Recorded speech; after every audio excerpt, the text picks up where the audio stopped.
You're always messing up when traveling. This is the video you want to watch.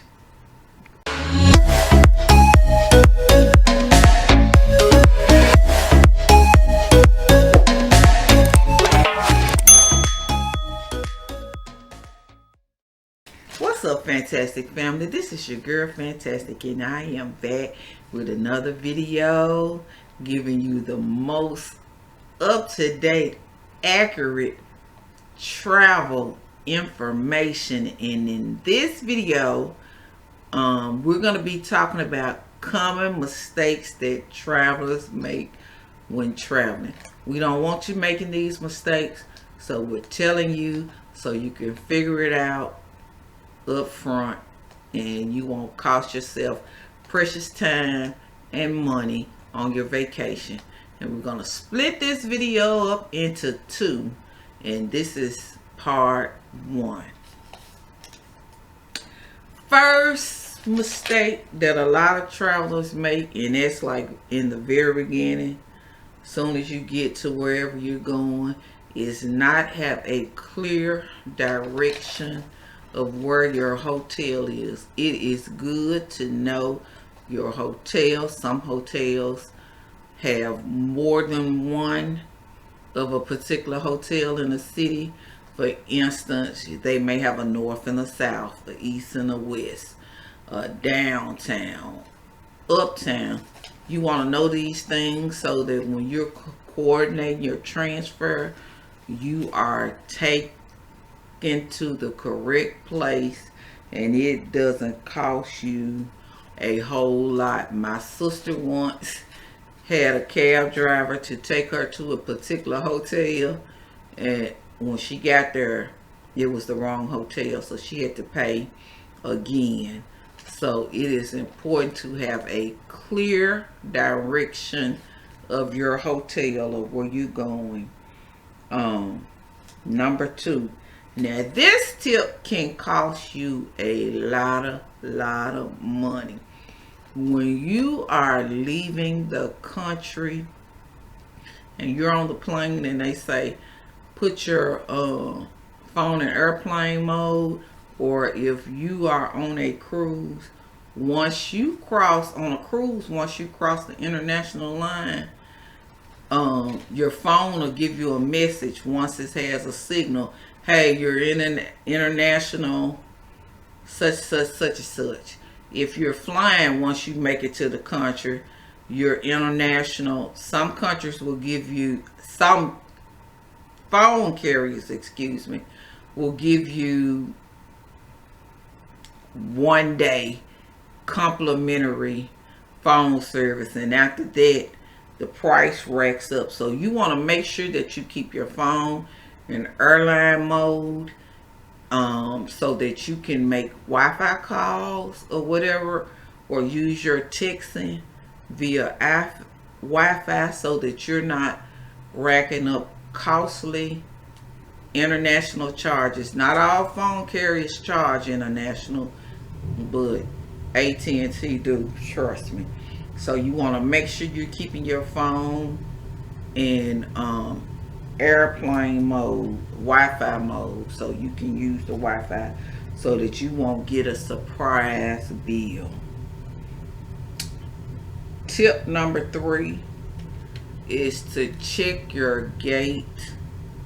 Check it over and over again. If you have a layover or whatever, when you get out, check if you have a phone out, checking your phone out, check to see if you got a text message, check on the overhead screens, just check, because gates change and they change without warning.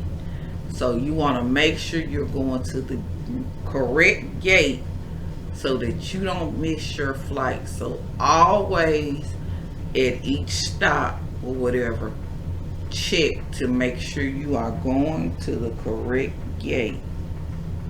The next one is, it's simple. Just know what time zone you're in. I have a little cousin right now. She's in Jordan and she has made it very clear. I am 5 hours ahead of you guys.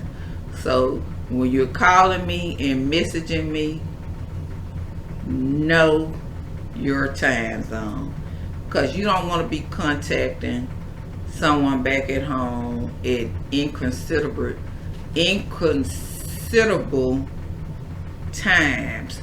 You want to be very courteous with that, especially if it's not a major disaster, or something pressing happened. You want to be considerate of the times that you're making your call.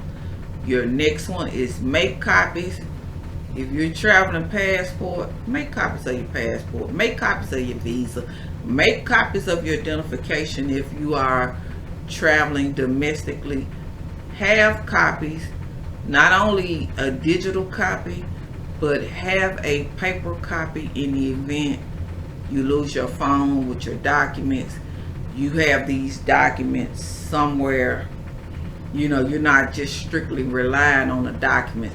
You have them somewhere in your suitcase or whatever, so all is not lost and you can get help.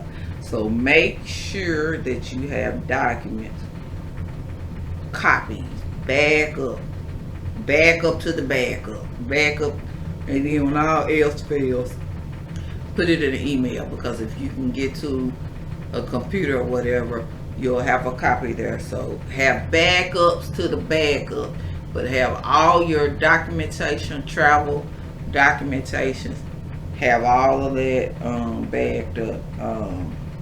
Number 6, make sure you are not doing a money exchange at an airport or unauthorized locations, because they will get you. The airport will get you. They have Travelex machines in just about every airport, but those come with hefty prices. So if you are on a cruise ship, check with your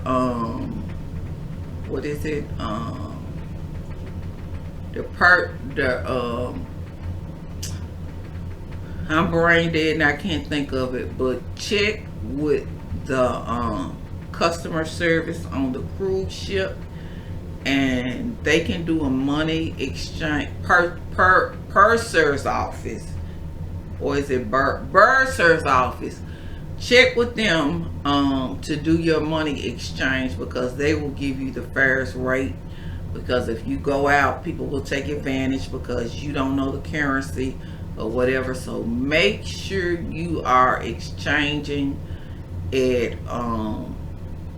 appropriate places, so that you're not paying hefty fees. And a lot of times when you go to ATM machines and you try to do a withdrawal, it will tell you, it will ask you, do you want pesos, do you want Bohemian dollars, or do you want US dollars? And the ATM will do it with no additional fees. It may be $5 ATM transaction, but that's it.